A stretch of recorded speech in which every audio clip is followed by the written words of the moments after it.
Dust rolled across the wide Arizona plain as the last light of day bled into the sky, staining everything gold and red like a warning from the heavens.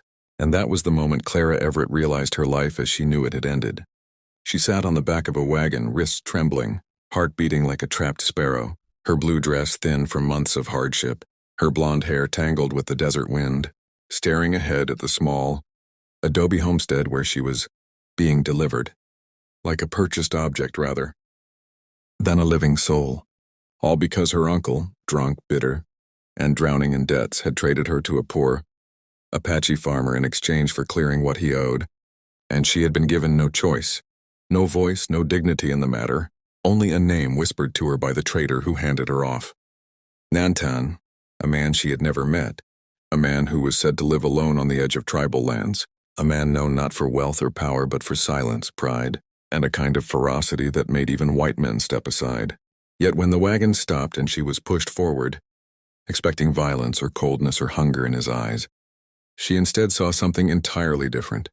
He stood tall and broad-shouldered, his russet skin warmed by the setting sun, his hair tied back, his clothes simple, his hands calloused from field work, but his eyes, dark and sharp as obsidian, were filled with a stillness that unsettled her, not cruel, not angry, but deeply, painfully human, and she froze as he looked at her as though she were not property but a storm. He had no idea how to survive. The ceremony was conducted quickly by a tribal elder, the language soft and rhythmic, the fire crackling, the night already rising cool around them, and Clara's mind raced. She had been handed off like a burden. She had been told this man expected obedience, expected unquestioning compliance, that Apache men were wild and harsh. But when Nantan approached her after the vows were completed, he did not touch her, did not command her. Instead, he simply said, in accented but steady English, "You are safe here.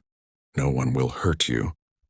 And the words shattered her expectations, sent tears burning into her eyes against her will. Inside the small adobe house, lit only by a single lantern, she braced herself for what every woman sold into marriage feared, hands shaking as she stood near the bed. But Nantan did something that changed the course of her life forever. He reached for a blanket, laid it gently on the floor near the hearth, and told her quietly, "You take the bed. Tonight you rest." Then he turned away and lay down on the hard ground himself, leaving her stunned, breathless, and confused, because in a world where men bought women as possessions, this man, poor alone, struggling with his own past, chose instead to honor her dignity.